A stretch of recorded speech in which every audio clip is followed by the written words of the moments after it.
Assalamualaikum warahmatullahi wabarakatuh. Apa kabarnya anak-anakku sekalian? Hari ini kita berjumpa kembali dengan mata pelajaran matematika. Semoga kita semua dalam keadaan sehat walafiat. Sebelum kita mulai pembelajarannya, terlebih dahulu kita membaca doa agar pembelajaran hari ini berjalan dengan lancar dan kalian pun dapat lebih mudah memahami materi yang saya berikan. Tetap semangat belajar. Kita lanjutkan untuk materi hari ini. Yang akan kita bahas itu adalah kompetensi dasarnya adalah mendeskripsikan jarak dalam ruang antar titik, titik ke garis, dan titik ke bidang. Kemudian menentukan jarak dalam ruang antar titik, titik ke garis, dan titik ke bidang. Indikatornya menentukan jarak antara titik, garis, dan bidang. Kemudian tujuan pembelajarannya adalah agar siswa dapat menentukan jarak antara titik dengan garis dan bidang. Dan materi pokoknya masih sama seperti minggu yang lalu, yaitu dimensi 3. Yang akan dibahasnya adalah jarak pada bangun ruang. Baik, akan kita bahas. Sebelumnya, kalian pernah bahas tentang jarak antar titik. Nah, saya akan lanjutkan materi yang sebelumnya. Hari ini yang kedua adalah jarak titik terhadap garis. Nah, di sini kita ada gambar. Ini ada garis G, kemudian ini ada titik A. Nah, jadi jarak antara titik A dengan garis G itu kita bisa membuat satu garis lurus dari titik A ke garis G ini. Maka didapatkan ini. Jadi P aksen itu adalah jarak antara garis G dengan titik A. Jika sebuah titik berada di luar garis, nah ini titik A-nya di luar garis G, maka ada jarak antara titik ke garis itu. Jarak titik A ke garis G, titik A berada di luar garis G, dapat digambarkan dengan menggunakan langkah-langkah sebagai berikut.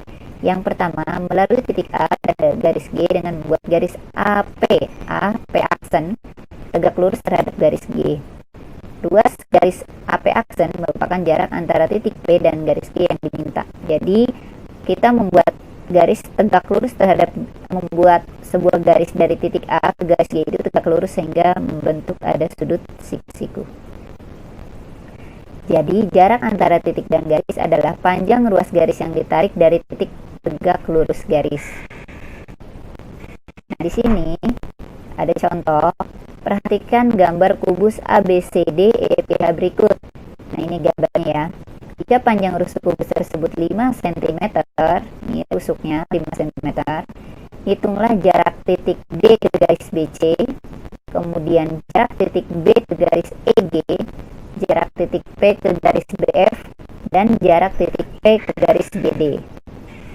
Kita akan bahas satu persatu. Yang pertama, jarak titik D ke garis BC. Ini ya, jarak titik D ke garis BC. Jadi kalian tinggal tarik sebuah garis lurus jadi dari titik D itu ke garis BC. Maka ini akan tegak lurus. Jadi jarak titik D ke garis BC itu sama dengan panjang rusuk DC 5 cm. Karena kan ini rusuknya 5 cm. Jadi jarak titik D ke garis BC itu sepanjang 5 cm. Kemudian jarak titik B ke garis G. Ini ya. Jarak ini garis EG, ini ada garis HF, ini diantara EG itu ada titik 0 atau O ya, O. Kemudian ini ada diagonal antara E dan B, kemudian ada diagonal BG. Nah, untuk mencari jarak titik B ke garis EG, maka kita bisa tarik garis lurus ke sini. Tapi terlebih dahulu kita akan membentuk satu segitiga, yaitu BEG. Nah, namun untuk mengetahui jarak titik B ke garis EG berarti adalah BO ya. Karena di sini kita bisa membentuk segitiga antara BEO. Di sini ada siku-siku. Ya, maka kita perhatikan segitiga BOE ya, BOE. Nah, di sini dapat diketahui BE itu adalah diagonal bidang kubus. Kalau rusuknya 5 cm berarti diagonal bidangnya adalah 5 akar 2 cm sesuai rumus ya. Kemudian panjang EO, mana EO? EO itu adalah setengah dari diagonal bidang EG. diagonal bidang EG itu panjangnya sama dengan BE, yaitu 5 akar 2. Jadi kalau setengahnya 5 per 2 akar 2 cm. Nah, kita bisa mencari BO dengan menggunakan panjang BE dan EO. Nah, menggunakan aturan atau dalil Pythagoras, yaitu BO sama dengan BE kuadrat dikurangi EO kuadrat. Di sini BE tadi 5 akar 2 cm kita kuadratkan. Kemudian EO adalah 5 per 2 akar 2 dikuadratkan. Nah, 5 kuadrat itu 25, akar 2 dikuadratkan itu 2. Ya, dapatnya dari mana? Akar 2 dikali akar 2 akar 4, akar 4 dikeluarkan jadi 2 ya. Diakarkan jadi 2. Kemudian dikurang 5 dikuadratkan 25, 2 dikuadratkan itu 4, akar 2 dikuadratkan 2. Sehingga didapatkan 25 dikali 2 itu 50, 25 dikali 2 50 per 4. Nah, kita akan buat supaya dia sama-sama mempunyai penyebut. 50 dikali 4 200 per 4, karena 200 per 4 itu dapatnya 50, jadi hanya menyamakan penyebut. Dikurangi 50 per 4 sama dengan 150 per 4. Nah, seperti yang sebelumnya saya jelaskan, 150 itu bisa kita sederhanakan menjadi 25 dikali 6 per 4. 25 diakarkan menjadi 5 ya, 4 diakarkan menjadi 2, jadi didapatkan 5 per 2 akar 6. 6 nya tetap ya, akar 6 cm. Maaf, ini akar ini harusnya tidak sampai sini, harusnya hanya sampai sini saja. Nah, selanjutnya adalah jarak titik B ke garis BFP. Jarak titik P ke garis BF. Di sini antara C dan G itu ada titik P. Kemudian di sini ada garis BF. Jadi kalau mau mencari jarak titik P ke garis BF, kalian hanya tinggal menarik satu garis lurus yang membentuk segitiga siku-siku. Ya. Kita umpamakan antara B dan F itu ada Q. Maka jarak titik P ke garis BF adalah sama dengan panjang ruas garis PQ. PQ itu adalah sama dengan BC karena sejajar ya. Berarti panjangnya adalah 5 cm. Itu saja. Nah, berikutnya jarak titik P ke garis B dari P ke garis GD. Nah, terlebih dahulu kalian bisa membentuk satu segitiga, yaitu BDP. Kemudian menarik satu diagonal bidang AC. Nah, di tengah AC dan BD itu kita bisa satu titik yaitu R. Maka kalian bisa tarik garis lurus dari P ke R. Nah, di sini kalian bisa menggunakan segitiga PRE. Jadi di sini ditarik garis setengah diagonal AC. Nah, diketahui panjang RC, mana RC? Ini ya setengah diagonal bidang AC. Berarti karena diagonal bidangnya 5 akar 2, berarti setengahnya adalah 5 per 2 akar 2 cm. Panjang PC adalah setengah CG. CG-nya 5, berarti PC itu adalah 5 per 2 cm. Nah, kita akan mencari panjang PR.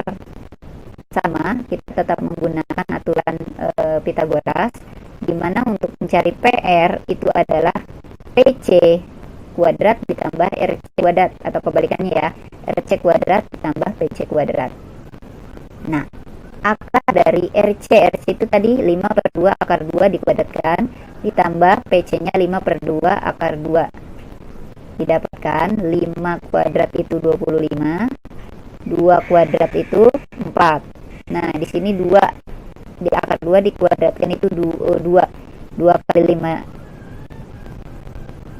2 kali 25 itu harusnya 50, 2 kali 2 itu harusnya 4, hanya ini disederhanakan jadi 25 per 2. Ditambah 5 kuadrat itu 25 per 2 kuadratnya 4. Didapat, kita samakan penyebut ya. Jadi biar penyebutnya sama-sama 4, berarti ini kita kalikan 25 kali 2, jadinya dapatnya 50 ditambah 25 per 4. Oke, jadi ini biar penyebut 2 ini berubah jadi 4, 2 kan dikali 4, 2 dikali 2 supaya jadi 4, jadi 25 pun dikali 2 jadi 50. Didapatkan 75/4. Nah, 75 dirasionalkan jadi 25 dikali 3. 25 diakarkannya menjadi 5, 4 diakarkan jadi 2, 3-nya tetap di dalam akar, jadi panjang titik P atau jarak titik P ke garis BD itu adalah 5/2 akar 3 cm. Berikutnya yang ketiga adalah jarak titik dengan bidang. Lihat di sini ada bidang H, kemudian ada titik P. Ya, definisinya, jarak antara sebuah titik dan sebuah bidang adalah panjang ruas garis yang menghubungkan titik itu dengan proyeksinya pada bidang tersebut. Kita perhatikan gambar di atas. Q adalah proyeksi titik P pada bidang H. Jadi, PQ adalah jarak dari titik P ke bidang H. Dalam kehidupan sehari-hari, amati sebuah lampu dalam ruangan yang menyala. Di mana tempat lantai yang paling terang? Nah, karena semakin jauh dari lampu, semakin rendah intensitas sinar yang diterima. Maka dengan mudah dapat dipahami bahwa titik yang paling terang pada lantai adalah titik yang terdekat dengan lampu. Nah, kita ibaratkan P ini adalah lampu. Jadi biasanya yang paling terang itu adalah nih, titik Q. Seperti itu ya. Jadi jarak titik P terhadap bidang H itu adalah PQ. Nah, berikutnya kita lihat contoh. Diketahui balok ABCDFGH dengan panjang AB-nya 10 cm, AD-nya 8 cm, dan AE-nya 6 cm. Titik O adalah titik potong diagonal bidang alas AD dan BD. Hitunglah jarak titik O ke bidang BCGF dan jarak titik O ke bidang EFGH. Nah, di sini ada baloknya ya, dengan panjang AB-nya itu 10, kemudian AD-nya itu 8, dan AE-nya itu 6. Perhatikan baloknya yang ada di samping ini. Nah, jarak titik O ke bidang BCGF. Mana titik O?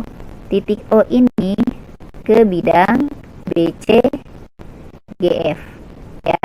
Di sini kita tarik satu garis lurus ke atas ya. Kita anggap aja diagonal titik antara diagonal HF dan EG. Di sini ada titik T. Di sini ada titik O, dari titik O ke BCGF. Nah, jarak titik O ke BCGF kita tarik garis lurus, maka didapatkan adalah OR. Ya. Nah, OR sama dengan panjang OR itu adalah setengah SR. SR itu sama juga dengan AB. SR itu sejajar dengan AB berapa? 10 cm. Maka titik OR adalah setengahnya dari SR. Kalau SR-nya 10, berarti OR itu adalah 10 dikali setengah atau 10 bagi 2, didapatkan 5 cm. Jadi jarak titik O ke bidang BCGF adalah 5 cm. Yang kedua, jarak titik O ke bidang EFGH. EFGH yang mana? Yang atas. EFGH. Ya. Berarti kita tarik satu garis lurus ke atas antara EFGH, antara diagonal-diagonalnya didapatkan T. Maka jarak titik O ke bidang FGH itu adalah sama dengan OT, di mana OT itu sama dengan AE karena sejajar tinggi ya. Nah, berapa AE-nya? AE-nya 6 cm. Nah, karena AE 6 cm berarti OT pun 6 cm. Kenapa? Karena OT tegak lurus bidang EFGH. Jadi didapat ya, jarak titik O ke bidang BCGF itu 5 cm dan jarak titik O ke bidang FGH itu adalah 6 cm. Bagaimana? Sudah bisa dipahami untuk materi yang ini. Nah, untuk materi jarak antara titik, garis, dan bidang, ini adalah yang terakhir. Nanti kita akan lanjutkan lagi materi selanjutnya di minggu depan. Materi hari ini cukup. Apabila ada yang tidak kalian pahami, kalian bisa menghubungi saya. Terima kasih. Kemudian mohon maaf. Wabillahi taufiq wal hidayah. Wassalamualaikum warahmatullahi wabarakatuh.